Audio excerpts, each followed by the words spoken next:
Sangrong Salpunga Kwai Hangora, Fire Service Week Noruge Klazaka Bike Rally, Manjaka Fire Service ni officers Rokno Kobe de Kumun Adong Rock. Sigango Saklazak Domani Hiking of Fire Service Week Noruge Fire Service Department Shak Harmong by Klazaka Rally.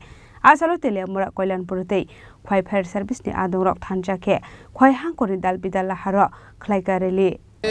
আমাদের মূল উদ্দেশ্য হইতেছে যেটা fire service day 14 April হইতেছে আমাদের fire service day এবং 14 April থেকে 20 April হইতেছে আমাদের ফায়ার সার্ভিস উইক হিসাবে আমরা আমাদের সারা রাজ্যব্যাপী প্রতিপালন হইতেছে এবং সারা দেশব্যাপী ফায়ার সার্ভিস উইক হিসাবে প্রতিপালন হইতেছে। এটা আজকের ঠিকানা, এটা অনেক বছর যাবতই এটা অলরেডি চলছে। আজকে কি কর্মসূচি হাতে নেওয়া হয়েছে? আমাদের এখানে আজকে অলরেডি খোয়াই ডিস্ট্রিক্ট যেটা খোয়াই তেলিয়ামুড়া এবং কল্যাণপুর মিলিয়ে আমরা বাইক র্যালি একটা প্রোগ্রাম অলরেডি হইতেছে। আমাদের খোয়াই ফায়ার স্টেশন থেকেই শুরু হইব, সমগ্র খোয়াই শহর তারে আমরা র্যালি করব। তার সাথে সাথে খোয়াই টু তেলিয়ামুড়া অবধি আমাদের র্যালিটা চলবে। খোয়াই নিসিমি বিপ্লব নিককথম চিনি খরাং।